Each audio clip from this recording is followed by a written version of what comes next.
barangkali nanti kalau ada project-project sejenis yang kira-kira kepikiran, nah ini bisa digunakan ya. Nah, saya coba share screen dulu ya. Oh, udah record ya. Oke.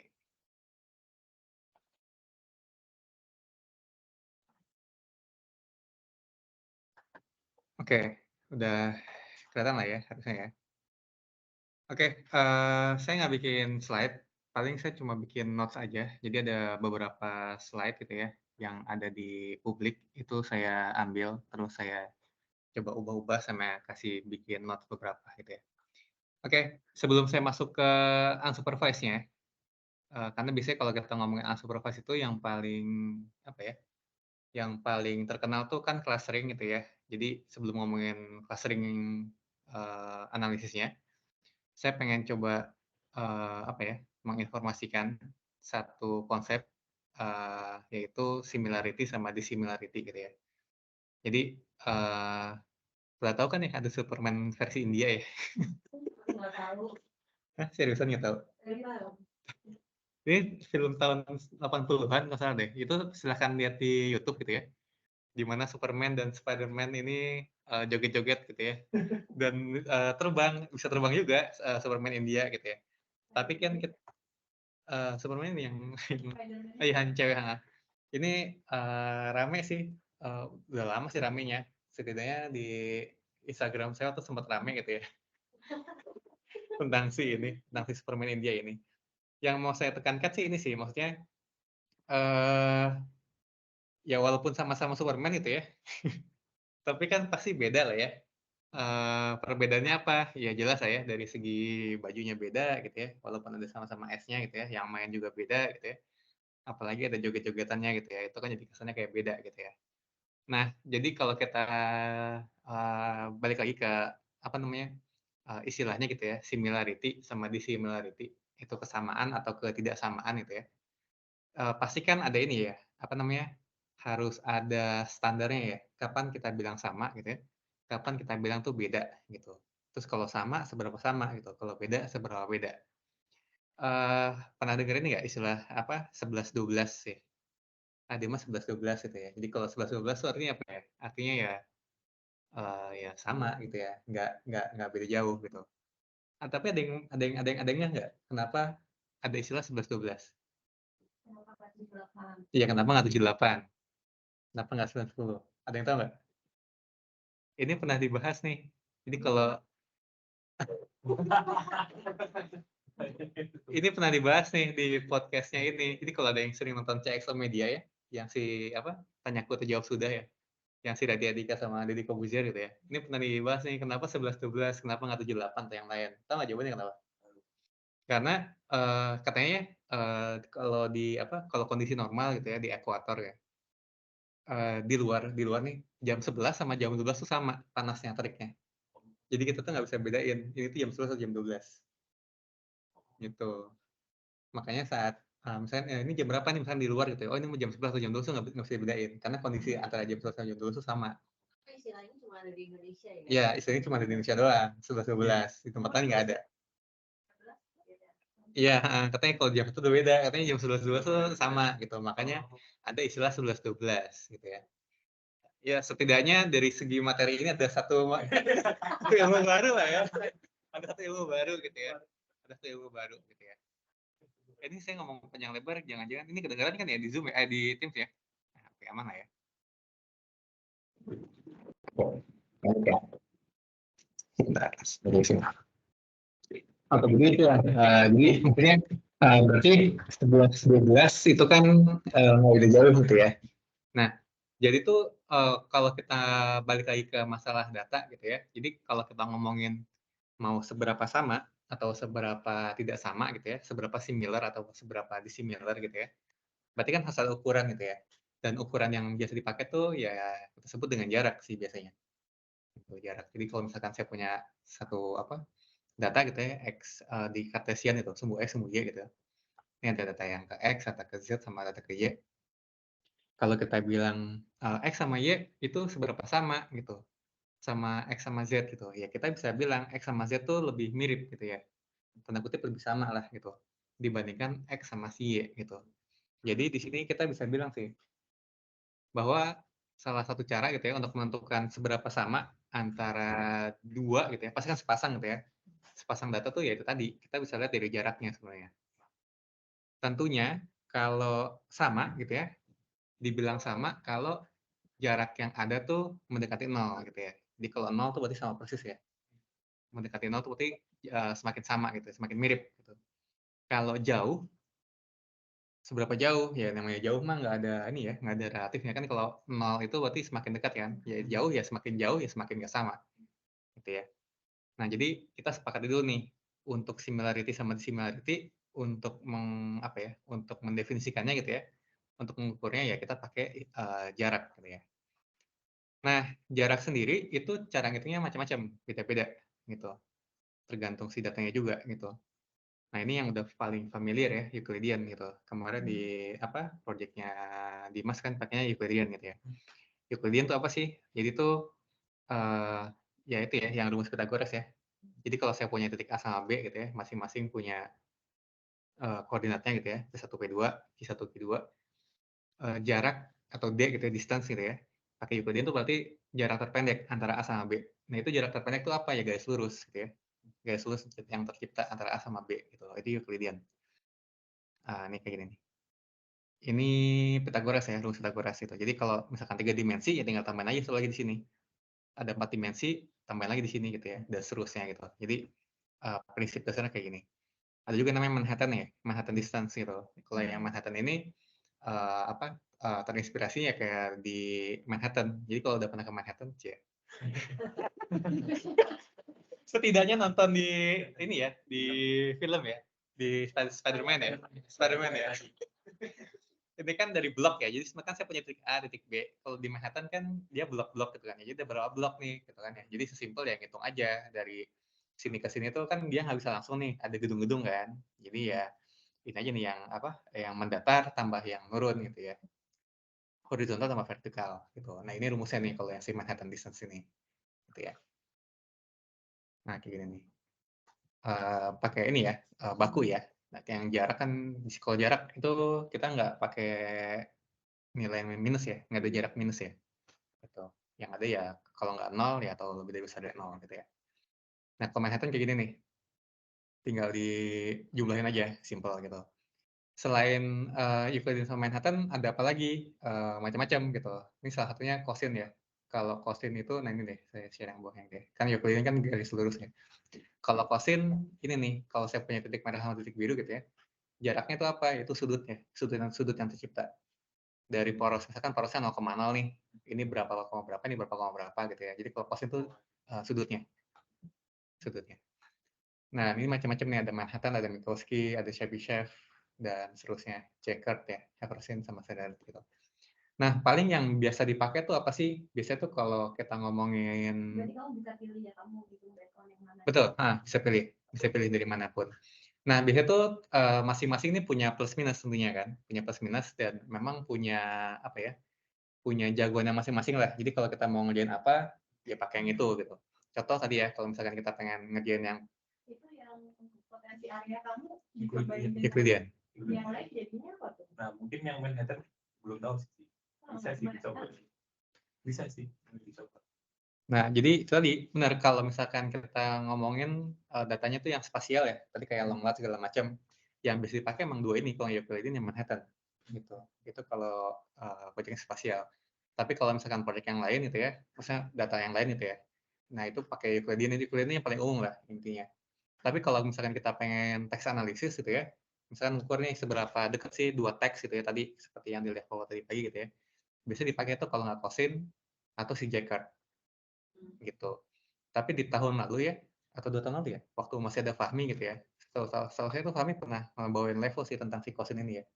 Jadi kalau menurut penelitian yang ada tuh, untuk teks tuh paling bagus sih pakai si Kosin. Gitu, untuk mengukur kesamaan antara 2 teks ya, pakainya si Kosin ini. Gitu sih. Nah, jadi tadi ya, kita udah ngebahas tentang similarity, jarak, dan cara ngitungnya ya. Nah, sekarang baru kita masuk ke menu utama.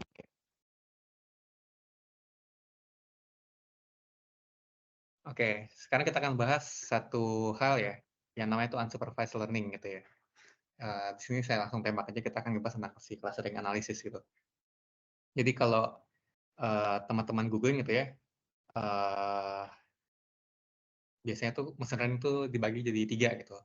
Ada yang cuma bagi 2, ada yang dibagi 3 gitu. Kalau yang 3 yang tadi ya, ada yang supervised, ada unsupervised, sama reinforced learning.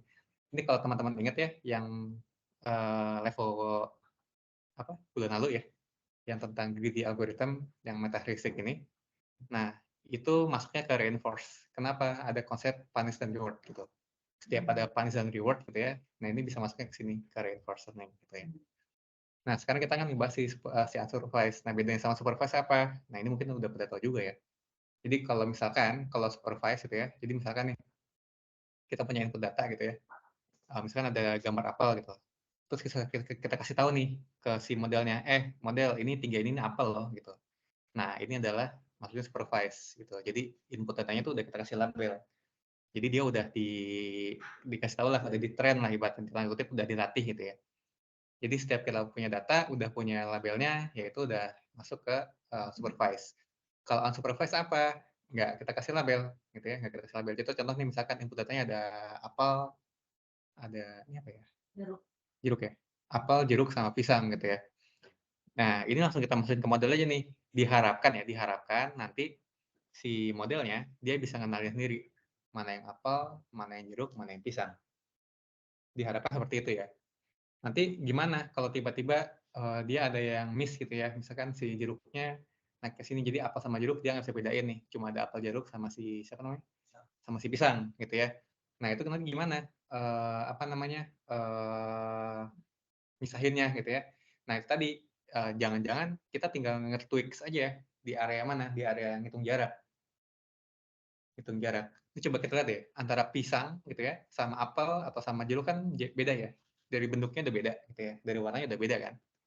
Nah, makanya kalau dari sisi udah pasti pisang dan jeruk dan apel tuh pasti pasti pasti beda, pasti pasti kepisah gitu ya.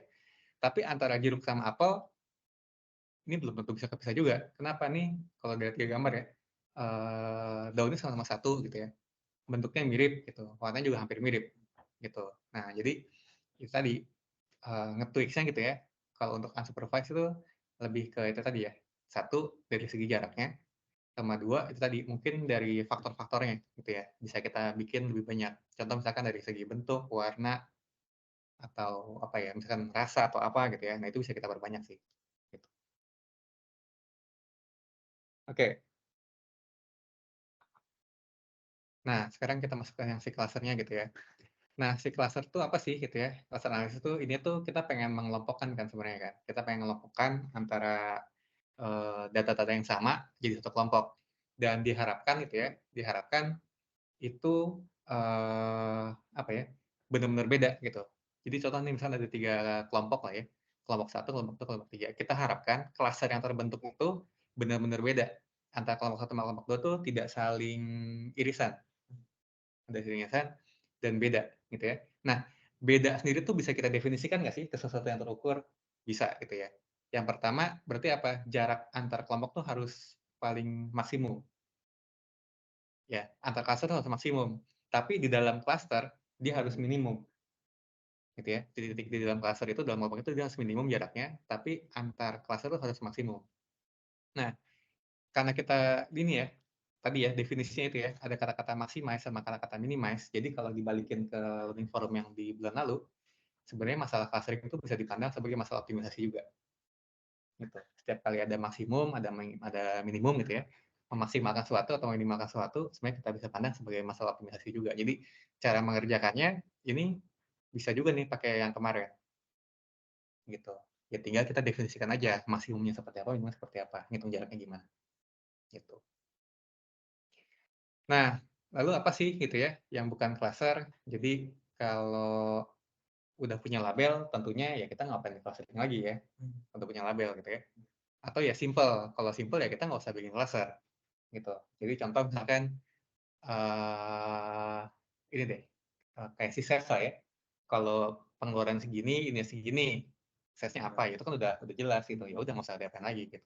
Atau tadi nih bentuknya udah X, Y gitu ya, X, Y-nya yang udah benar-benar kepisah gitu. Misalkan yang kayak gini nih, udah mana titiknya dikit terus udah kepisah aja gitu ya. Atau misalkan kalau titiknya banyak misalkan udah kepisah jadi 2, ya udah itu mah udah apa, udah langsung tembak aja gitu ya, nggak harus dimacem-macemin gitu. Jadi kalau yang simpel sih nggak usah gitu ya. Set. Nah, dalam mengerjakannya gitu ya, atau dalam kasusnya gitu ya, yang namanya cluster tuh tipenya macam-macam gitu ya. Dan tipe ini tuh sifatnya multiple, bukan single. Jadi misalkan saya nemu satu kasus nih, tolong dong dikerjain cluster analisisnya gitu ya. Nah, itu tuh satu kasus itu tuh bisa jadi dia itu bisa apa ya, sifatnya atau tipenya bisa lebih dari satu gitu. Maksudnya apa sih? Jadi gini, misalkan nih bentuknya kayak gini nih. Nah, ini tipe 1 ya. Tipe 1 ini adalah contoh kasus di mana ini tuh saya bilang itu adalah well separated cluster. Jadi cluster udah terpisah gitu dan secara sempurna kepisah gitu. Ini secara bego-begoan gitu ya, kita udah bisa langsung hitung. Ini ada berapa cluster nih? Oh, ada 6. 1, 2, 3, 4, 5 sama 6. Gitu. Ini terpisah nih. Gitu ya. Nah, ada juga yang namanya itu tipe center base. Center base ya disebut centroid ya. Ya, bentuknya itu melingkar gitu ya. Ya gini 1, 2, 3. Nah, kalau bentuk kayak gini ya centroid atau center base ya, dia juga well separated gitu. Jadi maksudnya bisa dua ya. Dia center base juga, dia well separated juga. Gitu. Karena ada kasus di mana dia center base tapi nggak separated gitu. Juga bisa juga kayak gitu. Gitu. Jadi kayak apa? Lingkaran-lingkaran tapi saling ini loh, kayak angka 8 gitu. Nah, gitu. Gitu ya. Jadi multiple ya sifatnya ya. Gitu. Nah, ini kayak gini nih. Ada juga namanya gini nih, contiguous cluster gitu ya. Jadi bentuknya apa ya? Ya udah mulai macam-macam lah, udah aneh-aneh gitu ya. Nanti ada kasus nih di mana yang kayak gini juga gitu ya. Jaraknya ada gitu ya, nggak saling nempel, tapi saat kita clustering gitu ya, si clusternya tidak bisa membedakan antara yang mana sama yang mana gitu. Nanti akan saya kasih unjuk ya contoh kasusnya gitu ya. Gabung gitu ya. Nah, ada juga namanya itu density base gitu ya, yang tipe keempat. Ini mungkin kalau dilihat gitu ya, ini bedanya apa nih antara yang tipe 3 sama tipe 4 gitu ya. Ini kalau dilihat nih tipe 4 nih ada abu-abunya gitu ya. Ini abu-abu ini bukan sembarang abu-abu, itu titik datanya gitu. Jadi yang kalau yang ini nih kayak kalau yang ini ya, berarti kan ini kan titik datanya cuma ada di lingkaran ini doang kan. Nah, kalau ini tuh titik lingkaran ada di lingkaran ini dan ada di luar juga, tapi titik-titik kecil gitu. Gitu. Jadi kayak noise itu loh. Tapi itu cluster bukan? Nah, nanti kita bisa pisahin. Gitu. Nanti ada tekniknya. Kalau yang tanda kutip ya, yang bentuknya noise gitu ya. Nah, itu nanti ada tekniknya sendiri. Gitu. Yang selama ini kan yang sering dijadiin contoh yang ini ya. Kalau nggak yang ini kan, yang bersih ya. Ini bayangin kalau di tengah-tengahnya ada titik-titik juga nih, tapi cuma satu, cuma dua gitu. Nggak rapet gitu ya. Nah, itu gimana? Nah, itu ada tekniknya sendiri. Nah, itu menggunakan si density base. Termasuk di yang gede-gede. Yes, dia nggak masuk ke yang gede-gedenya. Gitu. Nah, makanya itu, nah ini tadi nih, ada 3 metode nih yang paling umum ya, yang yang kita bisa gunakan. Yang pertama partitioning, hierarchical, sama density base. Gitu ya. Nah, di luar ini ada nggak? Ada gitu ya, kalau mau nyari yang aneh-aneh. Ada tuh satu lagi namanya tuh fuzzy ya. Fuzzy clustering. Sesuai dengan namanya, fuzzy. Bingung ya? Bingung kan? Bikin bingung. Nah, itu saya sih nggak terlalu paham juga sih fuzzy itu gimana. Pakai fuzzy ya? Kan bingung ya, mesti dibikin fuzzy-nya dulu, terus dibalikin lagi kan? Itu kayak fuzzy. Bingung gitu. Tapi katanya sih itu beberapa teknik fuzzy itu cukup powerful ya. Dia kan dipakai juga kan buat supervise sama buat unsupervised juga bisa kan. Gitu. Fuzzy logic gitu. Saya sih terus terang nggak gitu paham sih. Gitu. Oh, karena TA kamu itu mungkin bulan depan kita bahas fuzzy. Ikat aja loh. Aku ate-ate aja. Enggak masuk. Gitu ya. Oke, kita bahas satu persatu ya, dari yang paling gampang dulu ya, metode partitioning gitu ya. Metode partitioning itu apa sih gitu ya? Jadi kalau metode partitioning gitu ya, sesuai dengan namanya ya, partisi gitu ya. Berarti ya memang partisi apa bahasa Indonesia-nya? Membagi ya. Maksudnya KBBI-nya gitu, KBBI-nya gitu. Jadi ya itu ya, mempartisi lah ya. Jadi kalau misalkan saya punya titik data kayak gini, ya metode partitioning ya benar-benar membagi datanya gitu. Makanya ini partitioning ini paling enak kalau bentuknya itu satu well separated dan dia header base gitu. Kalau ketemu kasus kayak gitu udah paling gampang udah langsung aja pakai partitioning. Dan metode yang paling kita ketahui itu apa? K-means gitu ya. Gitu. Jadi kalau datanya ya syukur-syukur datanya cuma 2 variabel ya, X sama Y ya. Jadi kalau X sama Y kita bisa gambarin kayak gini, langsung kelihatan oke, langsung ini mah pasti pakai K-means saja. Gitu. Udah langsung aja, nggak usah pakai diuji pakai ini pakai itu nggak usah. Langsung aja kayak gini. Nah, ini nanti contoh-contoh ke belakang saya pakainya yang cuma 2 dimensi ya, yang X sama Y ya, yang biar gampang nggambarinnya. Nah, ini K-means. K-means juga algoritmanya simpel ya, cuma ada 5 gitu ya.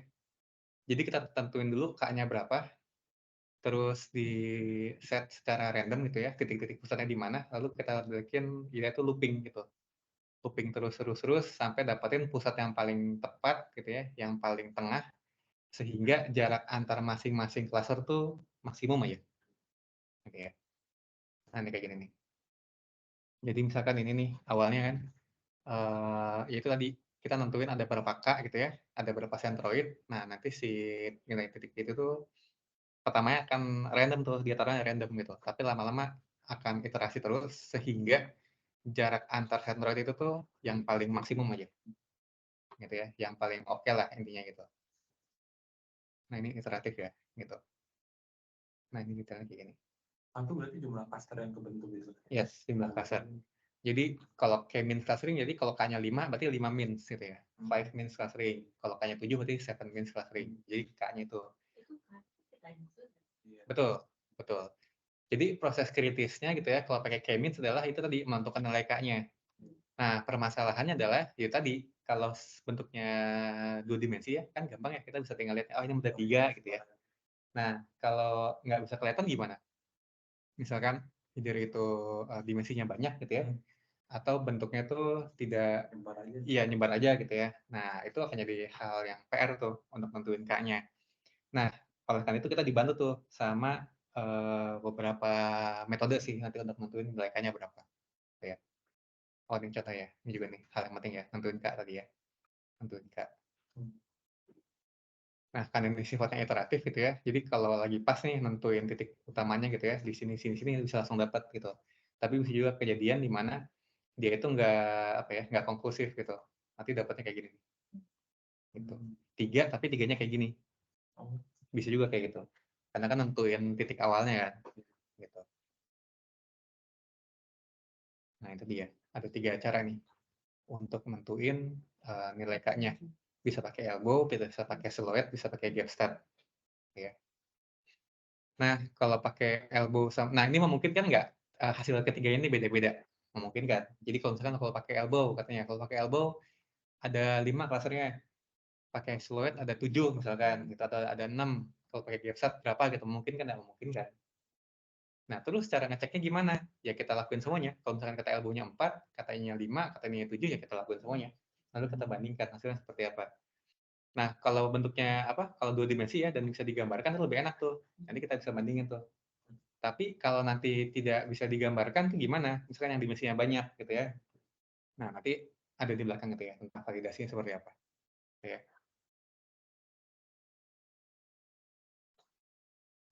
Nah, ini tuh dia. Ini pentingnya ya, pentingnya ngambil centroid yang tepat gitu ya. Jadi kalau benar ya dia akan konklusif tuh dapat nilainya gitu ya. Tapi kalau enggak bisa jadi kayak tadi ya. Enggak dapat lah. Titiknya di mana. Nah, ini contohnya ini kalau di sini ya. Ya awalnya di sini ntar pas iterasi berikutnya dia turun ke bawah gitu ya. Ini berarti kalian di iterasi Yes. di epochnya gitu ya? Di Betul. iterasi Betul. Gitu. Ini sama sih mau pakai SPSS, mau pakai R, mau pakai Python, sistemnya iterasi sih, epoch gitu ya. Dia akan jalan terus. Tanya dulu, baru Yes. dia sekelilingnya maksudnya berapa? Betul. Tentu K-nya dulu. Gitu.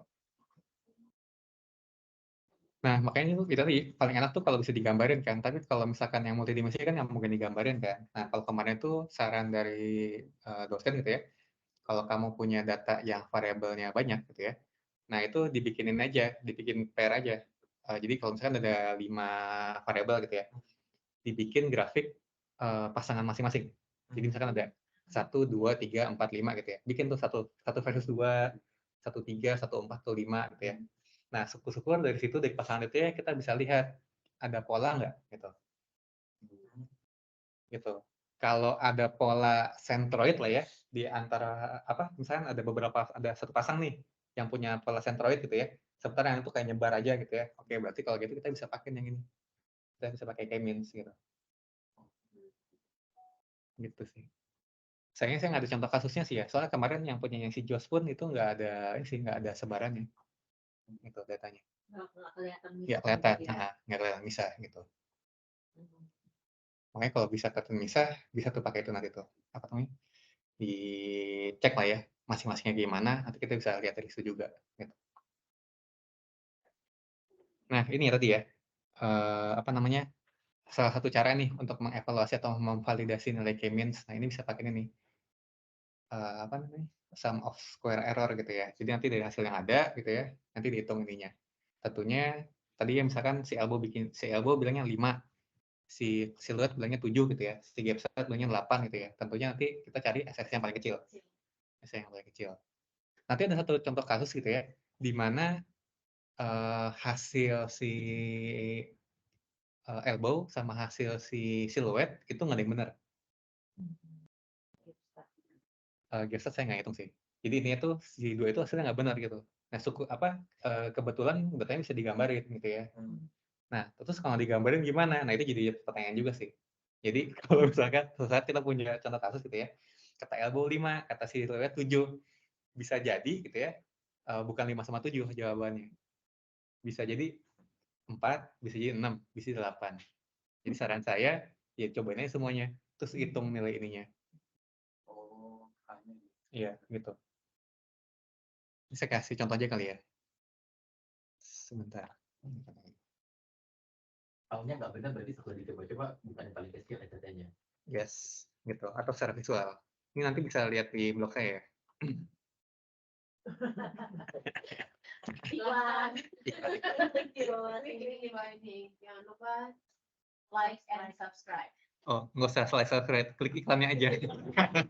Iklannya aja. Iya. Saya lagi bawa ini soalnya lagi renov rumah. Oh, retargeted ad. Ya, gitu. Ini intermezzo ya, ntar kalau ketemu pas lagi buka blog saya, terus ketemu ikan Nutrimart, itu diklik aja. Lumayan, itu... Itu Nutri-Foodnya bayar, kamunya dapat uang gitu. Iya, ini CPC-nya tinggi, cost per kliknya tinggi. Nutrimart itu udah pernah saya cobain tuh, jadi kalau ada yang ngeklik lagi iklannya Nutrimart ya, itu satu kali itu 1.500 loh. Lumayan. Kenapa bisa begitu? Kenapa yang lain lebih murah? Saya nggak tahu deh, itu kan dari sana ya? Ngebit. Berarti kita ngebitnya kemana-mana. Ngebit. Kayak kita tuh band. Band biasanya kita konflik antara kaya atau polosi. Mungkin bukan aja. Tapi kalau misal nggak dapet, nanti nggak muncul. Iya, karena dia tuh segmented. Bener segmented. Jadi nggak bisa dibandingin. Jadi kalau mau dibandingin, misal coba ngeklik punya KB gitu, nanti CPC-nya berapa gitu. Karena kalau Monotaro sama itu pasti beda. Beda. Aku juga belum pernah. Oke. Ini supaya kita kok. Oh. Gitu. Oke, lanjut ya. Nah, contoh kasus kayak gini lah ya. Saya punya data kayak gini nih. Ini kan udah well separated, terus di centroid kan. Seharusnya secara simpel kita udah bisa bilang nih, oke, K-nya 4 ya. Oh, ini K-nya 4 nih, gitu ya. Nah, tapi masalahnya adalah kalau kita nggak bisa lakukan kayak gini kan kita pasti pakai elbow atau pakai si silhouette kan. Nah, ini hasil elbow-nya kayak gini nih. Nah, cara bacanya gimana? Ini kan ada ini nih, apa namanya? Ya. Kayaknya yang nanti sudah berubah. Oh, belum berubah. Oh iya, benar ya. Ntar, share. Nah, ya berubah ya. Sorry. Oke, saya ulang ya. Jadi contoh tadi nih, misalkan saya punya kayak gini nih. Saya punya, ini apa namanya? Datanya kayak gini ya, bentuknya kayak gini nih. Ini kan centroid ya. Centroid dan well separated kan. Iya, dummy. Dummy sekali ini bagus banget ya. Bagus sekali gitu. Itu data atau gaduh? Oh iya juga ya. Saya bikin satu lagi. Saya bikin lagi satu di sini gitu ya. Oke ya. Satu lagi gitu. Ini datanya bikin sendiri ya kemarin ya. Jadi kalau bentuknya kayak gini nih, ini kan udah kelihatan nih. Ini udah pasti nih, udah mana well separated dan centroid kan. Secara bego-begoan kita langsung dapat nih, ini mah pasti K-nya 4 gitu ya. Pasti K-nya 4. Nah, ini kalau kita nggak bisa bikin kayak gini kan pasti kita mengandalkan kalau nggak pakai elbow, pakai silhouette kan. Jadi kalau pakai elbow gitu ya, nanti dapatnya kayak gini nih. Ada number of cluster, sama ini ada total within sum of square gitu. Nah, ini cara bacanya gimana? Yaitu adalah kita ambil cluster di mana ada kenaikan pertama yang tertinggi. Gitu. Jadi itu kenaikan pertama yang tertinggi gitu ya. Jadi contoh kalau kayak gini nih. Ini kan kalau 10 kan ini kan 10, 9, 8, 7 kan masih landai nih. Pertama kali dia naik tinggi itu di mana? Di 5 kan? Nah, berarti kita ambilnya di K-nya sama dengan 5. Gitu. Oh, karena dia sebar dulu banyak, baru dia kurang-kurang. Ya, gitu. Jadi Karena naik tingginya di 4 gitu bukan? enggak sih. Oh. Kalau 4 justru ke 4 ketiga standarnya. Nah, itu tadi makanya nih Ini totalnya total within sum of square. Yang tadi SSD bukan ya? Bukan. Itu lebih di dalamnya sih. Nah, makanya tuh si elbow itu tuh debatable. Karena tiap orang tuh bisa ngelihat hal yang beda-beda. Contoh deh, kalau misalnya ada yang bilang, oh saya nggak mau di 5, saya mau di 2. Kenapa? Kenaikannya kan tinggi banget nih di 2 kan, gitu ya. Kenapa nggak 2 aja gitu. Nah itu tadi tuh, jadi memang apa namanya, bisa macam-macam, bisa beda-beda gitu. Makanya orang tuh bisa pakai yang siluet. Kalau yang siluet tuh udah digarisin sama dia nih. Tuh, number of cluster di sini. Tapi di sini dia bilangnya 6. Gitu. Jadi memang ini dengan data yang tadi di atas. iya, dengan data yang ada di atas. Nah, terus kalau kayak gitu gimana? Nah, iya, harusnya kan 4 kan. Nah, ini kalau saya coba gambarin ya. Kalau digambarin, nah ini nih. Ini kalau yang hasilnya 5 ya. Nah, kalau yang 5 kepisah begini nih, string gitu ya. Kalau yang tadi 6 gimana? Nah, yang 6 juga gini, jadi kepisah begini, ting ting ting ting gitu ya. Nah, kalau kita masukin 4 gitu ya, kita masukin 4 ke algoritma K-means-nya, ya hasilnya yang paling benar kayak gini kan. 1, 3, 4 gitu. Nah, jadi gimana pesan moralnya gitu. Saya juga baru ketemu kasus yang kayak gini sih. Jadi kalau kayak gini ya mau nggak mau. Kalau saran saya kalau ini mah kebetulan karena bisa digambarin ya. Bisa digambarin ya, kalau digambarin ya kita cobain aja yang lain. Jadi kalau tadi bilangnya 5 sama 6 ya. Ya udah, kita tambahin lagi satu ke bawah sama satu ke atas. Terus digambarin. Atau ya tadi kita hitung si SSE-nya ya. Mana yang paling mending. Sebenarnya untuk proses validasi ya ada cara satu lagi sih. Nanti saya tunjukkan di akhir ya. Gitu. Ada satu lagi cara untuk melakukan validasi sebenarnya. Ini sebenarnya 6 tuh tergantung kita mau sedetail apa nggak sih? Kayak Betul sih. pengelompokan. Iya, betul. Nanti di hierarchical kelihatan banget tuh kita mau sedetail apa untuk ngelompokin. Tapi mungkin ini bisa dijadikan tools untuk mendapatkan range ya. Betul. Kira-kira ada berapa. Yes, gitu. Itu tadi bukan kelemahan ya, karena memang ini tuh unsupervised, jadi nggak ada jawaban baku kan. Gitu, nggak ada jawaban baku gitu. Jadi memang masih pinter-pinternya kita buat macam-macamin aja gitu ya. Gitu. Oke, kita balik lagi ke yang tadi. Tadi itu mana? Oh ini ya. Oke, udah balik lagi ya. Oke, sip. Nah, ini kelemahan-kelemahannya si K-means gitu ya. Kelemahannya apa aja sih gitu ya. Kelemahannya yaitu adalah dia nggak bisa menghadapi cluster yang aneh-aneh tuh. Kalau yang non-center sama yang non-well separated dia nggak bisa. Ini contohnya kayak gini nih, yang bentuknya kayak gini ya. Ini walaupun kelihatannya kayak apa namanya, kayak center gitu ya, tapi kita bisa bilang nih dia nggak well separated gitu ya. Masih ada apa ya? Gapnya ya nyaru gitu ya, gapnya tuh dikit gitu. Jadi kalau kayak gini pasti dia nggak akan dapat nih. Tuh. Atau, nah yang kayak gini juga nih gitu ya. Nggak bisa. Nah atau ini nih yang bentuknya mulai aneh-aneh kayak gini nih. Nah yang ini pasti dia nggak bisa. Bentuk kayak gini. Nah makanya tadi sebisa mungkin ya kalau kita bisa visualisasikan datanya yaitu akan membantu kita untuk milih sih. Gitu ya. Milih metode apa gitu. Tapi kalau enggak ya mau nggak mau kita harus kita harus uji coba, trial error. Nanti tinggal divalidasi mana yang paling benar, gitu. Nah, oke, berikutnya adalah apa namanya? Hierarchical clustering gitu ya. Hierarchical clustering. Nah, bentuknya gini nih. Ini jadi kalau ada yang pernah ngeliat kayak gini, ini namanya dendrogram, gitu ya. Jadi kayak pohon lah ya, diagram pohon. Jadi yang di bawah ini, yang 1, 2, 3, 4, 5, 6 tuh titiknya ya. Sorry, ada, ya benar ada 6 ya. Itu tuh titik ya. Titik yang ini tuh yang ke, ya sembunyinya itu jarak ya. Jarak. Jadi, kalau ngelihat kayak gini ya, cara bacanya tuh gini. Ini 1 sama 3, ini satu kelompok nih. 2 sama 5, dia satu kelompok dekat lah intinya gitu ya.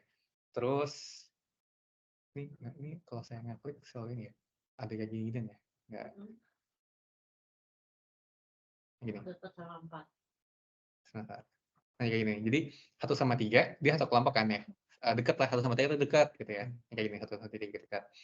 Terus 2 sama 5 dekat dan 2 sama 5 dia juga dekat sama 4. Kayak gini. Gitu. Lalu 1 dan 3 dia dekat sama 2, 5, 4. Dan yang 6 tuh yang terakhir di ujung. Gitu. Jadi cara bacanya gitu. Jadi kalau tanya ini ada berapa kelompok, ya tergantung kita mau seberapa detail gitu ya. Kalau mau tanda kutip nggak tahu detail amat, berarti cuma ada 2 kelompok. Kelompok apa aja? 6 dan sisanya. Gitu. Kalau kita mau bikin lebih detail, berarti ada berapa kelompok? Bisa 1, 2, 3, 4 gitu ya. Ada 4. 4 itu kelompok 1, 3, 2, 5, 4 sendiri sama 6 sendiri. Gitu. Nah, itu tadi jadi penentuan detailnya dari mana? Tergantung kita mau motong di mana kan. Nah, itu kan teknik motong itu kan pasti punya dasar. Dasarnya itu apa? Dari sumbu Y-nya. Y kan tadi kan jarak ya. Apa namanya? Jarak kan. Nah, itu ada satu apa namanya? Ada satu tulisan yang bilang penentuan jarak itu bisa lihat dari ini gap yang terjadi ya. Contoh misalnya kayak gini nih. Ini kan dari 2 ya. Dari 2 ke bawahnya, misalnya ini, misalkan saya cuma pengen bagi 3 gitu ya. Antara ini sama ini gitu ya. Tapi kan jarak antara 3 sama 2 itu tuh nggak jauh gitu ya. Jadi itu 3 itu bukan pemisahan yang baik katanya. Pemisahan yang baik mungkin dari sini. Karena kalau kita pisah di sini nih, ini kan saya bikin garis ke sini lah ya, seret gitu ya. Nah itu tuh jaraknya tuh ke atas tuh jauh.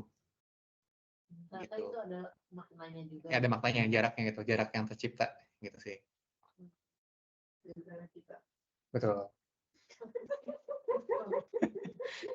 Jadi maksudnya kayak 1, 3, 2, 5 tuh sebenarnya masih bisa jadi satu kelompok gitu ya. Iya. Karena jarak antara itu dia nggak terlalu jauh. Betul. Tapi sama 4 kan jauh banget tuh. Ya, gitu ya. gitu. Nah, di sini kelebihannya ya, kelebihannya si siapa namanya, si metode ini tuh kita nggak perlu definisiin berapa banyak K-nya. Kalau tadi kan kita harus definisiin K-nya kan, K-nya harus saklek. Nah, kalau ini mah enggak. Kita nggak perlu definisikan ada berapa banyak cluster di awalnya. Karena nanti kita bisa nentuin sendiri kan berapa banyak K-nya yang ada di ujung. Gitu ya. Itu tadi ya, kita bisa nentuin sendiri nih, ada berapa banyak cluster yang kita akan tentukan dari dendrogram. Gitu. Nah, baik lagi nih, karena tadi sifatnya itu adalah unsupervised, gitu ya. Bisa jadi nanti kata saya mah 4, kata Amel misalkan 3 gitu, ya nggak masalah. Karena kan masing-masing punya ininya kan. Gitu. Nanti tergantung kita mau seberapa detail aja sebenarnya. Gitu. Tapi kan kalau yang di lingkaran itu yang merah-merah itu pakai outlier-nya gitu. Ini lebih ke ini sih. Ini kelompok 1, kelompok 2, kelompok 3, 4, sama 5. Gitu. Cuman kapan pakai hierarki? Kalau clustering kapan pakai non-hierarchical cluster? oh yang selainnya gitu ya. Itu tadi tergantung tipe datanya sih Mel. Gitu. Tadi well separated kan? Yes, kalau well separated sama center pakai k-means gitu. Oh, pakai non-hierarchical. Yes, gitu. Tapi kalau contoh ya tadi misalkan kalau datanya dia itu well separated gitu ya dan dia center gitu ya. Contoh misalkan kayak data yang ini nih. Ini yang kayak gini nih. Ini yang data yang seperti ini pun kalau kita masukin ke hierarchical ya nggak masalah. Pasti dia akan dapatnya langsung 4. Gitu. Pasti akan kebagi 4. Jadi kalau hierarchical itu lebih ke yang nyambung-nyambung. Hierarchical tuh ininya tuh ini nih saya kasih contoh algoritmanya ya. Jadi lebih apa? Algoritma ini intuitif sih. Jadi cara kerjanya gitu. Ini bayangin ini datanya kayak gini gitu ya. Nah, cara kerja itu gimana sih? Pertama, kita hitung matriks jarak tuh. Matriks jarak. Jadi jarak antara 1 ke 2 berapa, 1 ke 3, 1 ke 4, 1 ke 5, 1 ke 6. 2 ke 3, 2 ke 4, 2 ke 5, pokoknya semua jarak tuh dihitung sama dia. Setelah itu kita akan gabungkan 2 titik terdekat. 2 titik terdekat kita gabungin gitu ya. Kita gabungin. Nah, lalu setelah itu ini contoh kayak ini deh. Ini kayak gini. Dua titik terdekat jadi satu. Yes, misalkan ada 6 titik nih, sorry ada 7 titik kan. Nah, ini kan kita hitung nih matriks jaraknya kan. Ya. Nah, setelah ini kan ini anggap nih 1 nih 2 gitu ya. Oh, nih 1 sama kedua nih yang paling dekat nih gitu ya. Oke, 1 dan 2 kita gabung nih. Nah, kita gabung. Tring. Nah, kalau di Enneagramnya kayak gini kan. Ini yang tahap pertama nih. Nah, setelah itu gimana? Kita hitung lagi jaraknya. Kita hitung lagi matriks jaraknya. Tapi kita update yang tadinya 1 2 itu adalah masing-masing titik ya. Ini kita anggap jadi satu titik gitu. Nah, jadi kayak gini nih. 1 2 3 4 7 gitu. Nah, mungkin pertanyaannya ya, misalnya gini nih, oke, jarak 1, 2 sama 3 gimana cara ngitungnya nih? Ini 1, 2 gitu, ini anggap nih 3 yang ini gitu ya. 1, 2. Oh, iya. Nah, jarak ketiganya gimana cara ngitungnya? Nah, ini metodenya beda-beda. Metodenya beda-beda. Cara ngitung tengahnya beda-beda. Nah, gitu. Nah, ini. Nah, bagaimana caranya? Nah, ini ada berbagai macam cara gitu ya. Cara yang pertama pakai centroid. Nah, kalau pakai centroid ini ya, tengah-tengahnya nih. Tengah-tengahnya ke sini. Nah, titik baru gitu ya. Ada juga namanya tuh ini min atau single link, yaitu dari 2 ini mana yang paling dekat. Gitu ya. Berikutnya yes, betul. Ini ada yang namanya max atau complete linkage. Kalau max itu berarti yang paling maksimum, yang paling jauh gitu ya. Ada yang namanya tuh group average. Kalau group average tuh pakai rata-rata. Jarak rata-ratanya gitu ya. Nah, bentar ya. Masing-masing punya plus minus gitu ya. Kenapa harus kenapa mesti beda-beda gitu ya? Kenapa ya udahlah saya mau pakai yang si grup yang ini aja nih, yang pakai rata-rata gitu ya. Atau enggak saya mau pakai yang centroid aja gitu. Masing-masing punya plus minus. Tergantung dari data yang kita hadapi seperti apa. Gitu. Nah, ini contoh nih. Dan tentunya perbedaan cara ngitung ini akan menghasilkan hasil yang berbeda. Nah, ini contoh nih, kalau pakai min bentuknya kayak gini hasilnya nih. Kalau pakai max kayak gini, kalau pakai group average kayak gini. Jadi pasti hasilnya berbeda. Hasilnya beda. Kalau pakai min kan dia kan nyari yang paling dekat kan, paling dekat gabung. Kalau pakai max enggak kan, dia ngitungnya pasti yang selalu yang terjauh gitu ya. Kalau pakai average ya dia rata-ratanya gitu. Nah ini masing-masing pasti punya ya pasti hasilnya beda-beda gitu ya, hasilnya berbeda. Oleh karena itu ini akan cocok-cocokan juga nanti, tergantung tipe datanya seperti apa gitu. Nah cocok-cocokan ya. Nah, ini plus minusnya gitu ya. Ini plus minusnya nih untuk min sama si min, max sama si group average gitu ya. Jadi kalau bentuknya itu yang non elliptical gitu ya, yang aneh-aneh, pakai min lebih bagus dibanding pakai yang max gitu ya, atau dibanding group average. Ntar ada contohnya nggak sih? Oh nggak ada ya. Oh contohnya di sini. Saya balikin ke sini ya. Oke. Ini yang min sudah aman dulu ya. Nah sekarang contoh deh, misalkan kayak gini lagi nih, bentuknya kayak gini gitu ya. Ini kan kayak ini well separated ya. Terus center juga kan ya. Tapi kalau dilihat yang ini padat, yang ini nggak padat gitu ya. Ya nggak? Ini kan kalau kayak gini kan, ya udahlah ini pakai kemin saja kan. Ini pakai kemin. Misalkan saya pakai kemin secara visual kelihatan 2 gitu ya. Terus kalau pakai elbow juga 2, pakai silhouette juga 2 gitu ya. Tapi saat kita agak running gitu ya, hasilnya kayak gini nih. Tring. Gitu. Dan dia juga mungkin karena dense ya, dia padat di sini nggak padat gitu. Jadi yang ini tuh ketarik ke sini. Gitu. Nah ini juga salah satu kelemahan si K-means juga sih. Gitu. Jadi kalau nemu kayak gini ya bisa jadi bukan K-means. Kenapa? Itu tadi kepadatan tuh ngaruh gitu. Jadi kayak grafitinya tuh kayak narik ke kiri. K-means tuh harus uniform ya. Lebih tepat kalau uniform.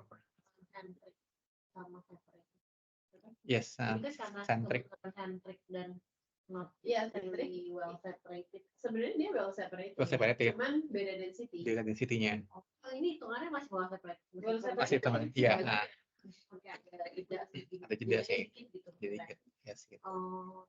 Jadi kita dapetin satu contoh lagi di sini ya. Jadi kayak gitu. Nah, tadi ya kalau baliknya ke si hierarchical gitu ya. Nah, bentuknya kayak gini nih. Jadi kalau bentuk kayak gini nih, nah ini jangan pakai K-means nih. Dulu pakai K-means dia bingung kan? Yang mana gitu kan ya. Dan ini nanti kalau kita running pakai tadi ya, pakai yang min, max, sama group average, gitu ya, nanti beda-beda hasilnya. Ada contohnya? Ada. Nah ini kira-kira kalau nemu kayak gini ya, ada yang bisa nebak nggak? Kira-kira mau pakai yang mana? Ini saya bayangin sini nih. Kalau pakai min center kan yang ini nih, yang tengah-tengah kan. Kalau pakai min tuh yang paling dekat jaraknya. Kalau pakai max yang paling jauh kan ya. Kalau pakai group average tuh pakai rata-ratanya gitu ya. Kira-kira kalau bentuknya tuh yang kayak tadi gini gitu ya, ada yang bisa nebak nggak? Kira-kira nih nentuin jaraknya gitu ya, jarak antar cluster pakai apa?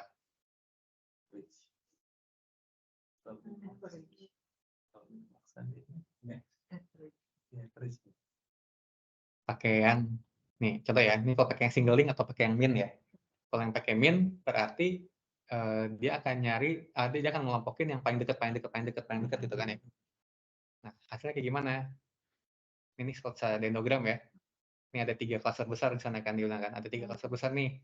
Yang ini kecil-kecil kan gitu ya. Hasilnya kayak gini. Oh, Gitu. Jadi kalau contoh kasus kayak gini, kita pakai yang min oh, gitu. Karena dia bisa langsung dapetin gitu. Jadi kalau bentuk yang aneh kayak huruf S atau ada huruf atau apa gitu ya, itu pakai yang min aja. Dia pasti akan dapetin. Nah, ini kalau kita coba pakai max gitu ya, atau complete link lah namanya gitu ya, nama lainnya gitu ya. Nah, ini kalau hasil dendrogramnya jadi banyak ya, jadi banyak gitu. Nah, ini kalau dilihat ya gini, nggak gitu bagus gitu ya. Gitu. Ini pun kalau misalnya ambil atas cuma 1, 2, 3, 4 ya, ada banyak lah intinya gitu. Jadi kayak gini. Atau kalau pakai yang average juga sama. Kalau pakai average juga sama nih. Nggak dapet lah intinya. Gitu. Ini kalau dipaksain jadi 3 gitu ya, 1, 2, 3 di atas, hasilnya nggak akan apa? Pasti akan mecah lah ibaratnya. Jadi tadi pakai apa? Min. Pakai min gitu. Kalau pakai min, nah dia akan bisa langsung sempurna kayak gini. tadi min yang sensitif terhadap noise ya. Sebenarnya si hierarchical, iya sih. Pokoknya tuh kalau ada noise jangan pakai yang min. Kalau yang min dia akan sensitif. Dia pasti akan narik-narik yang lain juga. Gitu. Jadi maksudnya dia kitanya pakai yang min ya, yang min. Nah, terus contoh berikutnya juga apa nih? Contoh kayak datanya kayak gini nih. Contoh data artifisial gitu ya. Nanti kayak gini nih. Nah, kalau gini udah pasti nih. Pakainya apa? Ya udah langsung pakai min aja. Kalau pakai min atau yang pakai single link ya, langsung bisa. Langsung pasti langsung ke ambil lah gitu, langsung ke tembak kayak gini. Gitu. Nah, ini kan contoh kasusnya kalau gampang ya, kalau kelihatan kan ya. Itu tadi kalau datanya nggak kelihatan, nggak bisa kita ini ya gimana ya, cobain aja semuanya. Terus kita bandingin gitu. Nah, kalau anaknya ya kalau si hierarchical ya, cara ngebandinginnya tuh ini sih sebenarnya. Kita bisa lihat dendrogramnya aja. Dendrogramnya mana nih yang menghasilkan bentuk kayak gini nih. Ini kan kalau kalau yang kayak gini kan sorry, yang ini. Nah, ini. Yang ini kan kayak bagus ya. 3 kebagi 3, terus yang lainnya tuh kayak jauh gitu ya ke bawahnya ya. Sementara kalau yang ini kan tuh ya, dekat-dekat gitu ya. Terus ini kan juga sama nih, dekat-dekat juga gitu ya. Jadi kalau kayak gitu sih udah bisa kelihatan, oh ini yang paling benar sih sebenarnya yang ini nih, yang si min gitu. Jadi kita bisa lihat juga dari dendrogramnya juga gitu. Tapi aku jadi ingat yang si itu mas yang si JTBD itu. Kenapa dia langsung kayak di set pokoknya apapun bentuk datanya dia pakai non hierarchical. Nah, iya, itu yang mau saya kritisi sebenarnya sih. Kita mesti lihat dulu datanya kan. Coba bandingin dulu harusnya pakai kemin apa dia kan langsung nembak tuh pakai kemins kan. Ya apapun terjadi padahal kan kita nggak tahu ya maksudnya itu kan dia bisa ngelakuin di istilahnya di bisnis apapun itu kan nggak tahu lah gimana gitu. Betul. Tapi dia udah langsung pakai non hierarchical. Betul, makanya tuh gara-gara itu tuh kepikiran untuk bikin level ini karena saya pengen nunjukin sih harusnya jangan pakai langsung tembak pakai kemins. Jadi Sebenarnya nggak ada minimumnya sih asli sih, 10 atau 15 pun jalan sih sebenarnya. 15 pun jalan. Karena kan yang tadi yang contoh yang ini kan ini cuma bisa jalan di 6 pun jalan gitu. Karena kan kita cuma ngukur jaraknya doang kan sebenarnya. Gitu. Gitu ya. Jadi lebih ke sana sih.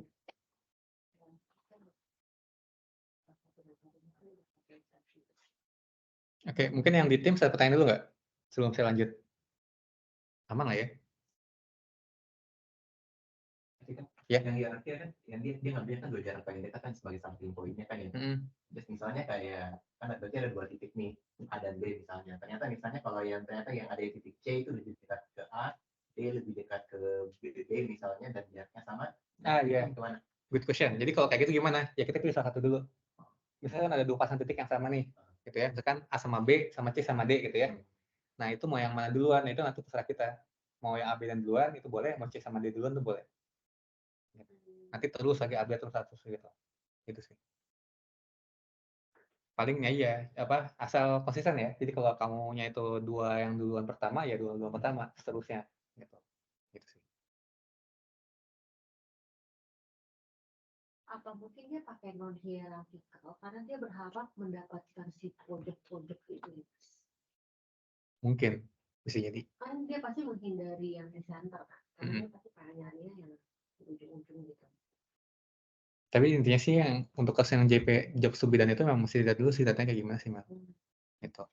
Karena sebenarnya ya, kenapa orang tuh pengen nyalarinya ke K-means, karena K-means tuh paling gampang diinterpretasikan. Yang kemarin kita yang si toko-toko itu tuh, kenapa kita pakai K-means, karena K-means tuh paling gampang diinterpretasikan. Paling gampang dijelasin. Kenapa? Kita tinggal centroidnya doang kan, titik pusatnya di mana. Dari situ kita bisa langsung memberikan gambaran karakteristiknya itu apa. Nah, ini mungkin kalau mesti lihat kasus bisnisnya ya. Jadi kan kalau kayak gini kan kita melihat karakteristiknya gimana. Apakah kita mau ngambil centroidnya gitu, kayak tengahnya gitu. Iya. Itu sih. Belum tentu pola datanya centroid. Yes. Itu. Kalau kemis kan udah pasti centroid kan, langsung kita ambil tengah-tengahnya. Langsung centroid. Yes. Betul. Sementara kalau yang si ini kan, contoh ya, misalkan tadi yang ini nih. Yang ini nih. Nah, gini nih. Nah, ini kan pendekatannya kan bukan centroid nih. Kalau kita ambil centroidnya, bisa jadi nanti nggak konklusif. Di tengah semua kan? Yes. Itu sih.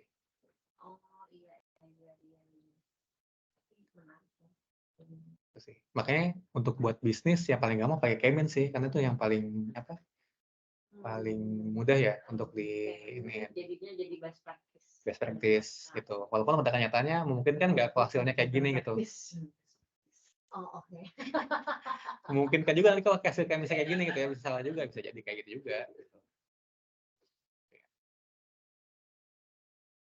Ya tadi ya, balikin lagi, karena ini unsupervised nggak jawaban masalah sih, mesti cobain juga.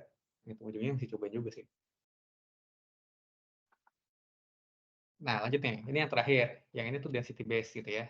Kalau density base, ini basisnya tuh densitas gitu ya, atau kepadatan lah ya, atau persebaran gitu. Jadi cara kerjanya pasti beda gitu. Cara kerjanya beda, dan ini berlaku hanya untuk tipe-tipe klaster tertentu aja gitu. Nah, ini kalau secara teori ya, ini cukup bikin bingung sih cara teori gitu ya. Jadi ini sih gini nih. Ini nih, ini algoritmanya. Nah, ini gini deh. Misalnya kita bentuk data kayak gini nih. Itu kalau kita punya data gitu ya, yang tanda kutip ada noise-nya gitu ya. Jadi ini kan kalau secara bego-begoan kan kita ngeliat ya, ini pasti satu klaster nih.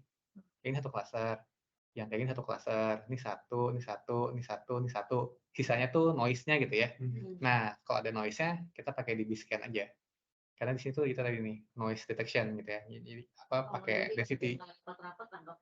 Yes, gitu. Tapi emang sebenarnya kayak gini ya, aku juga bingung sih. Kenapa kita yakin si bentuk U itu satu gitu? Maksudnya, iya, padahal kan si yang kaki-kaki Kenapa yang bawah itu aja yang gitu ya. Nah, itu tuh kita karena sifatnya itu densitas gitu ya, pasti dia akan ngukur yang dense sih, yang rapat, yang saling rapat satu sama lain. Ya kayak ini kan dia dense nih, gitu. Jadi kayak jalurnya yang ini gitu. Iya, nggak boleh putus. Ini kan putus nih Mel sini nih. Ini putus, ini putus gitu ya, putus gitu. Ada air. Di meja dapur ada air. Nah, karena tadi kan nyebutnya kan dense itu ya, padat kan. Nah, makanya di sini titik kritisnya itu ada 2. Pertama, kita definisikan seberapa dense gitu ya, dan mau kita potong di berapa. Nah, jadi kalau untuk ini ya, ini mungkin saya cari contoh yang ini kali ya. Yang si dibiskan. Nah, contoh kayak gini nih. Ini sebetulnya data yang tadi ya. saya potong, terus saya tambahin noise lah di sini gitu ya. Nah, kalau kayak gini kan berarti kan secara bego-begoan ya, ini ada 3 cluster besar kan, 1, 2, 3, sama ini noise-nya kan. Nah, nanti noise-nya ini juga bisa di cluster juga sih sebenarnya sama si DB-scan ini. Cluster itu gimana ya? Dalam arti gini, Hmm. satu begini kan dia bukan cluster, tapi ada yang value-nya di atas, ada yang value-nya di bawah. Nah, iya betul. Makanya itu tadi, kalau yang kayak gitu ya, betul. Makanya kalau kita itu pakai sudut pandangnya K-means, itu nggak bisa dipakai. Jadi, kalau K-means kan udah pasti tuh, dia itu tuh setternya di sana, karakteristiknya seperti itu. Nah, kalau kayak gini tuh kita nggak bisa pakai pola pikir K-means, kita cuma bisa bilang bahwa dia tuh satu kelompok lah gitu. Karena ini di dragging terus kan. Jaraknya di dragging terus. Betul. Pokoknya dance geser terus. Memang betul secara interpretasi agak susah. Yes. Beda ya, beda kan? Beda betul. Betul, karena yang bisa pakai K-means lebih enak. Misalnya kayak kita ngomongin outlet gitu. Betul. Ada outlet yang di atas sana, ada outlet yang di bawah sana, tapi mereka satu cluster. Kayak jadi bingung gitu kan. Betul. Padahal itu aslinya misalnya apa pengunjungnya STS atau apa. Nah, biasanya gini, jadi kalau kayak gitu ya, makanya tadi untuk bisnis kita pakai K-means. Atau yang kedua kita balikin gini, kalau untuk kasus ini ya, berarti cara pandang kita itu harus dibalikin ke cara kerjanya si hierarchical atau si DB-scan. Kalau si hierarchical kan berarti kan, misalkan gini, saya ambil tiket yang di sini gitu ya, sama ambil tiket yang di sini, kan kayak kesannya kan beda kan, tapi bisa dulu ini kan tetapnya ke sini, jadi saling dekat gitu. Jadi yang ini hubungan tamunya apa? Ini dekat sama si ini, dekat sama si ini, dekat sama yang dia dekat sama si ini. Gitu. Iya, makanya jadi kayak nggak masuk ke logika kita. Iya, jadi nggak masuk ke logika bisnis, betul. Misalnya kita anggap si KPCN-nya apa gitu. Iya. Misalnya KPCN-nya omset sama apa. Nah, betul. omset dia omsetnya jauh banget gitu. Terus nyambungnya apa gitu. Misalkan ini careful lah ya. Pokoknya bias buku. Iya, iya betul kayak gitu. Ini careful. Ini careful. Misalkan farmers gitu kan. Ini misalkan careful atau misalkan ini naga. Ini seperti itu, ini tuh farmers kan kesannya jauh kan itu ya. Nah tapi dia punya teman nih, jangan-jangan dia punya teman-teman yang lain juga bisa nyambung ke sana. Iya, tapi secara bisnis itu secara bisnis itu nggak ini. Nggak mudeng gitu iya, ya. Nggak mudeng. Gitu. Gitu. Oke. Ya berarti itu jawabannya JTB itu. Iya, jawabannya itu. Kenapa kayak K-means itu? Nanti bingung kan kalau mau nyari kesamaan antara si itu titiknya apa gitu. Tapi kan harusnya pakai metode apapun bentuk titiknya nggak mungkin beda kan? Nggak mungkin beda. Cuma nanti interpretasinya. Cuma tadi itu sih kalau misal posisinya yang tadi Mas Ikang bilang kan antara beberapa variabel itu dikawinin kan A versus B, A versus C, A versus D. Kalau sebenarnya di situ tidak ada centroid, sebenarnya berarti kelas ini memang nggak benar-benar begitu. Iya. Emang begitu bentuknya. Tapi nanti kalau balikin lagi ke bisnis, jadi kita kayak gimana kita mau decide dia, kita mau treat dia sebagai apa, itu kan nggak jadi. Sebenarnya selama gambarnya nggak berubah, ya kita bisa milih nanti kan kita mau apa dari point of view apa gitu. Oh makanya kalau pakai K-means, kalau si tadi yang bentuknya target itu bisa jadi dia ngebaginya kayak begitu gitu ya. Kayak ada di situ. Sana gitu. Karena itu karena dia ambil listrik terus ya pokoknya secara min totalnya kayak ini paling minimum. Nah, balik ke sini ya ke DB-scan ini ya. Ini tuh kegunaannya satu kalau ada data yang punya noise gitu ya. Terus yang kedua, ini juga bisa dipakai buat ngilangin noise. Misalkan kita punya datanya kayak gini nih. Misalkan saya coba pengen ambil cluster yang 3 itu doang nih, sebenarnya noise-nya pengen dihapus, nah itu bisa. Gitu. Atau itu tadi si noise pun nanti kita dari noise yang ada gitu ya, itu tuh bisa dibikin cluster juga gitu. Jadi si DB-scan itu tuh satu dia bisa ngedetek noise, termasuk juga mengclusterkan si noise-nya itu sendiri. Gitu. Untuk beberapa kasus sih kalau kemarin nih pas kuliah gitu ya, itu tuh yang si noise-nya jadi beneran dibuang gitu. Jadi kayak nggak masuk sama sekali gitu. Nah tadi ya cara kerjanya ya.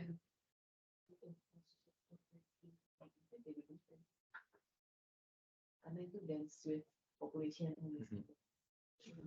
Itu bisa jadi penting kan nggak penting bentuknya apa kalau dance with population. Atau kalau misalnya bentuknya 3D gitu, bisa? Bisa 3D. Kan ini kan dia bisa high dimensional. Kebetulan 2 dimensi. Lebih bisa menjelaskan gitu. Kayak gimana ya? Lebih susah dijelaskan pasti. Pasti. Buat orang awam itu butuh iman. Iman yang bukan Progo yang lebih nyambung gitu kan. Kalau terisi itu kayak berasa lebih nyambung. Oh ya karena tuh. Masalahnya kalau database kan bisa multi dimensi. Pasti tinggi dimensinya. Pasti dimensi. Cuma maksud aku dibandingin 2 dimensi itu kayaknya lebih gimana ya, nggak mudah kenapa mereka sekelompok gitu loh. Tapi maksudnya kalau kayak di kayak 3 dimensi mungkin kayak lebih kelihatan gitu. Oh iya ini benar-benar emang di situ gitu. Kayak gimana ya? Ya. Tapi pasti lebih susah dijelasin sih. Oke. Karena pada akhirnya yang tadi Mas Ikang bilang nggak sih, pada akhirnya kalau misal ada satu aja, ada sepasang aja yang bisa sentral, bisa pakai kemis, berarti kan dia pendekatannya sebenarnya sudah bias ke situ semua. Maksudnya dominansinya pasti dari si yang bentuknya sentroid itu tadi. Yang Dari pasang dense. dua variabel itu, variabel lainnya mah udah bonus Iya, aja, gitu. Atau mungkin malah nggak terhitung gitu. Oke. Nah, balik lagi ke sini ya. Yaitu ini titik kritisnya tuh tadi ya. Titik kritisnya tuh untuk yang ini tuh ada 2 sebenarnya. Satu nentuin seberapa dense gitu ya. Yang kedua motong nilai H gitu ya. Saya lupa nilai H itu apa gitu ya untuk dimasukin ke algoritmanya gitu. Nah, untuk nilai dense ada di sini dia bilang pakai ini, pakai NN atau nearest neighbor ya. Nearest neighbor gitu. Jadi kalau misalkan saya set misalkan 30 berarti ya. Jadi kalau 30 berarti dia akan dia akan ngumpulin 30 titik tetangga yang terdekat gitu. Jadi misalkan gini nih, kalau dia bilang ini tuh termasuk 30 titik yang terdekat, berarti dia masuk ke sini gitu. Tapi kalau enggak ya enggak gitu ya. Nah ini nih penentuan nilai K-nya ya terserahnya kita gitu. Tentunya itu tadi iterasi ya. Kita mesti coba trial error terus sih gitu. Terus nanti Terus kan dia mau satu bukan. yes, betul. Nanti udah dapat nilai K-nya, di plot gambarnya, dari tadi berikutnya nentuin potong nilai H-nya kan. Nilai H itu apa? Sama tuh kayak si elbow, kenaikan tertinggi ya. Itu ngeselnya situ. Nah itu tadi bisa macam-macam gitu ya. Bisa di sini, bisa di mana, pokoknya itulah gitu ya. Ya misalkan saya pakai di sini nih, di 0,25 gitu ya. Nah, nanti tinggal masukin ke algoritmanya. Nah, ntar dapetnya kayak gini nih. Tring. Nah, kalau kayak gini berarti kita dapat ya tiga kasar gede gitu ya. Dan ini yang noise-nya macam-macam nih, masing-masing noise-nya. Dan masing-masing noise-nya juga ini ada cluster-clusternya. Ini contoh kayak ini satu cluster gitu ya. Ini saya buta warna lama-lama ya. Ini mirip-mirip nggak sih? Yang ini. Gitu ya. Iya, kayak nyebar gitu ya. Gitu sih. Ini satu nih, ini satu gitu ya. Satu gitu. Gitu sih. Untuk beberapa kasus, ini yang noise itu bisa dihapus sih, dihilang gitu ya. Karena kan ini kan contoh kasusnya bagus ya. Kadang-kadang ada di sini nih, masuk ke tengah-tengah sini nih, masuk ke sini gitu. Gitu sih. Berarti kalau kayaknya diturunin, Kalau kayaknya diturunin, bisa jadi ini ada yang masuk ke sini juga nih. Bisa jadi ada yang masuk gitu. Ini kayak gini bisa jadi masuk ke sini gitu.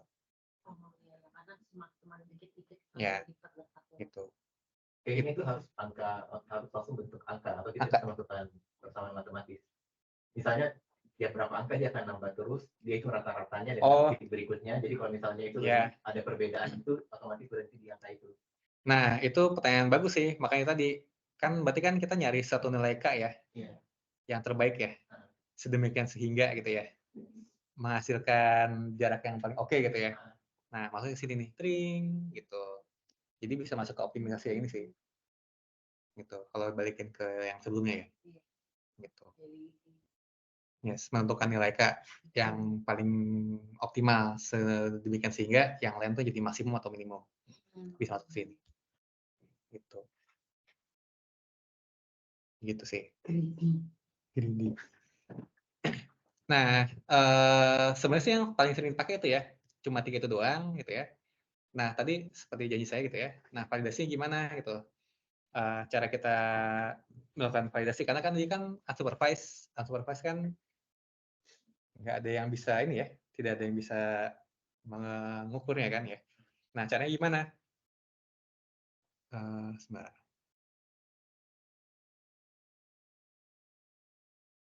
Sejujurnya tuh ada beberapa metode gitu ya, beberapa metode. Tapi tuh saya tuh kemarin tuh lupa ya metodenya apa aja. Sejujurnya saya lupa. Liquid yang sangat Metodenya ada apa aja. Jadi itu mungkin PR ya. Nanti saya coba ini. Tapi saya cuma ingat satu metode doang gitu. Jadi kan metode yang pertama kan tadi kan yang hitung SSE ya, SSE gitu ya. Terus tadi ngeliat histogramnya seperti apa gitu kan ya. Nah ada satu metode, ada beberapa metode umum. Jadi kalaupun dia mau pakai K-means, dia mau pakai hierarchical, dia pakai DB-scan, ini metode umum ini tuh bisa dipakai gitu. Nah itu saya lupa tuh beberapa metodenya gitu. Tapi saya cuma ingat yang satu gitu. Yang satu itu adalah caranya itu dengan ini contoh deh. Misalkan saya run dulu ya. Tadi yang FSA itu bisa buat tiga-tiganya. Itu cuma K-means. Oh, cuma kayak gitu. K-means gitu. Nah ini contohnya yang tadi ya, yang tadi gitu ya. Kalau yang tadi itu kan kita dapat kan si itunya 4 ya. Nah kan kayak gini nih, 4 gitu ya. Nah jadi kalau kayak misalnya kita pakai SSE gitu ya. Nah kalau misalkan kita mau pakai metode yang umum, nah itu bisa cara memvalidasinya itu adalah dengan memvisualkan matriks jarak. Memvisualkan matriks jarak. Kan masing-masing ini kan ada, ini kan titik-titik ini kan ya. Nah, jadi itu dihitung tuh jarak antara masing-masing titik ini. Semua itu dihitung jaraknya. Jadi dari sini ke Titik di sini antar cluster. sampai di luar clusternya. Oh. Jadi jarak, ini misalkan ada titik di jarak sini. antar titik data. Yes, pokoknya semua titik tuh semua pasang data yang mungkin tuh dihitung jaraknya. Ini ke sini, sampai juga dari ini ke sini juga. Jadi bisa across cluster gitu ya. Nah, setelah itu kita visualkan si matriks jaraknya. Kalau secara visual, nah, labelnya apa?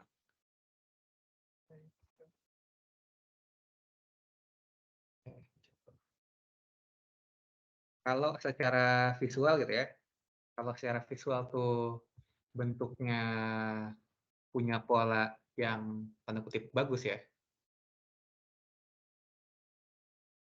Tapi kenapa harus maksudnya matriks jarak itu kan tanpa kebikin cluster dia bisa bikin Matriks jarak, iya betul. Nah, ini lebih ke ini sih Mel. Jadi matriks jaraknya itu yang udah diurutin clusternya.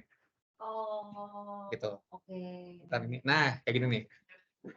Nah, kalau bentuknya bikin pola yang bagus ya, itu clusternya berarti itu cluster yang sempurna. Gitu. Nah, ini kalau kayak gini berarti maksudnya apa? Ini tuh ada 4 cluster. Yaitu ini tuh bisa ini adalah titik-titik yang di cluster pertama, ini titik cluster 2, 3, 4. Jarak antar masing-masing cluster jarak antar masing-masing titik di clusternya dekat nih. Terus di slot. Dekat 0. Sementara, nah ini juga kan ya. Ini jarak antar data di masing-masing clusternya dekat nih, di cluster 2, 3, dan 4. Tapi kalau dilihat jarak antara si cluster 1 nih ya sama cluster 2 dia kan separate ya, jauh gitu. Dan seterusnya. Makin lama makin jauh. Gitu. Jadi kalau secara visual kita dapat pola yang bagus kayak gini, berarti ini udah hasilnya udah bagus lah ibaratnya. Gitu. Ya mungkin ini kalau ditanya ini seberapa subjektif, bisa jadi masuknya ke subjektif juga. Ya, karena ngeliatnya gimana ya kalau yang bagus. Gitu. Nah, saya kasih contoh. Kita anggap aja sampai jadi bagus. Angkanya mendekati 0 ya. Harusnya biru tuanya kan yang dilihat. Iya, biru tuanya. Kalau biru mudanya yang banyak berarti sebenarnya noise-nya banyak. Gitu. Atau yang benar-benar nggak ada ininya gitu. Kalau tadi kan lihat kotak biru mudanya ada 1, 2, 3, 4, 5, 3. Kotak biru. Iya kan biru. Iya makanya keluarnya 4. Oh iya, makanya karena tadi heatmap-nya itu biru tua paling rendah. Iya, jaraknya paling kecil. Nah, ini saya kasih contoh lagi deh. Misalnya kayak gini nih. Datanya kayak gini. Biru tuanya mendekati 0. Sebentar, belum jalan ya. Wait.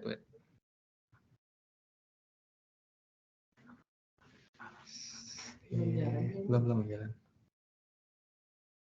Keluar tanda yang besar ya. Dia crash kayaknya. Ya, nangis mulai. Awas, Pak.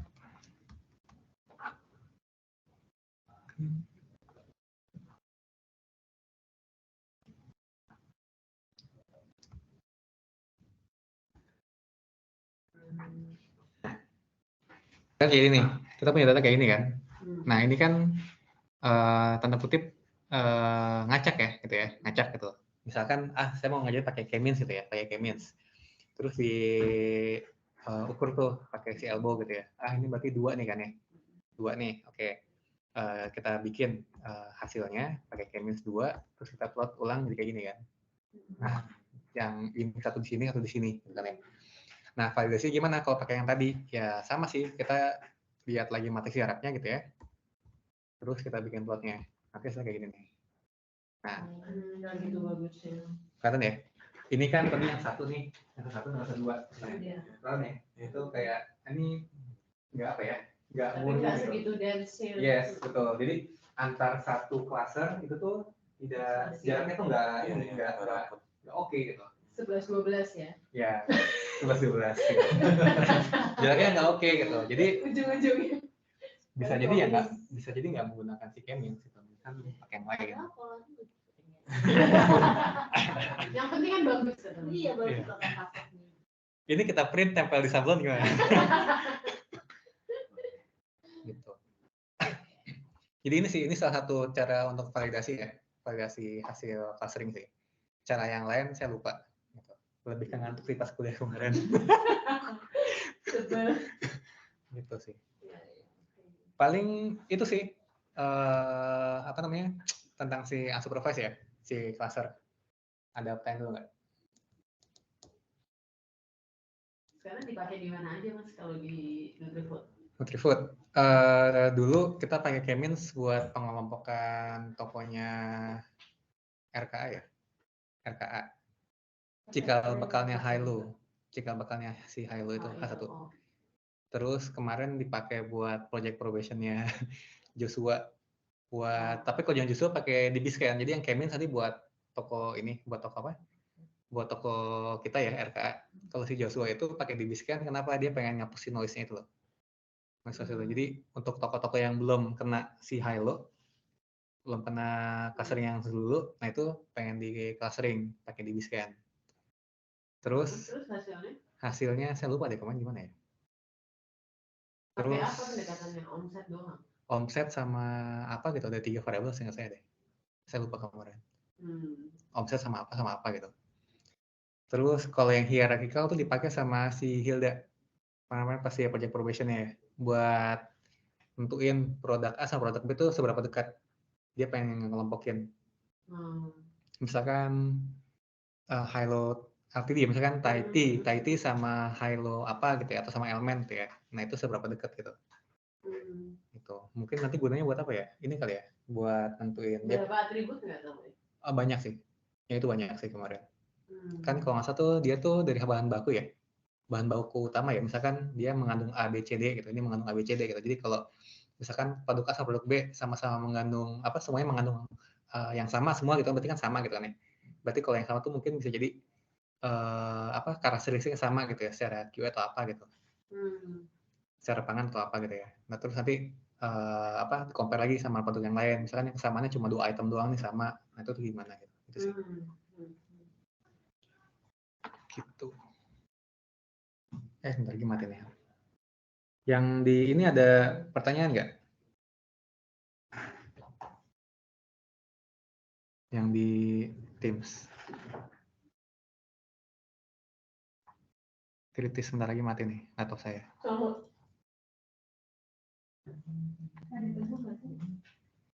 Teguh.